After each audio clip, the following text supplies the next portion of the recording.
So today I'm looking at your run, trying to figure out ways to make you more efficient and definitely faster.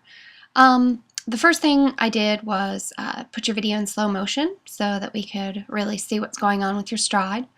In general, it looks like you've got a great push off from your rear leg, and you are coming forward with the beginning of a high driving knee, but you continue that through so that you're almost overstriding and heel striking, which you can see here when you're running at me. You can see your toe is up when you're landing, which means you're landing with almost a straight leg, which is basically taking all the pressure when you land, pushing it into your knee and your hip.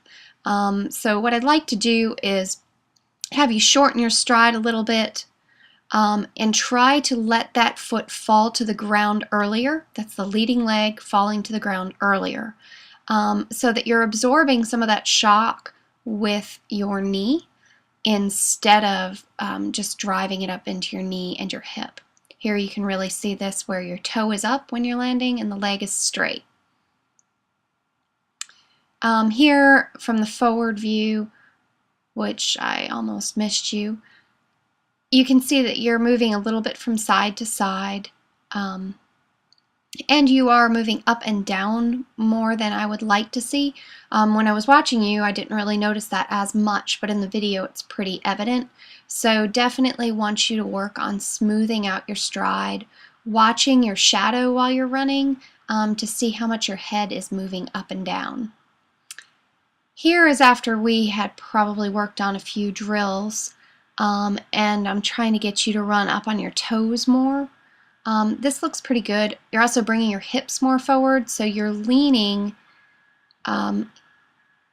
from the ankle into the hip all the way through the shoulder, not just pushing your chest forward like you were initially doing.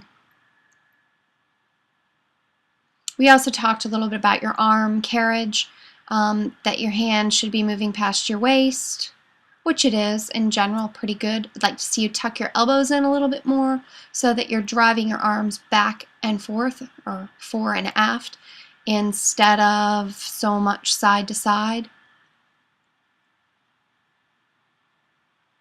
And here you're twisting a little bit more from your abdomen, which is good. You're allowing your shoulders to rotate a little bit, which is fine. And here's where you're working on landing more on your toes.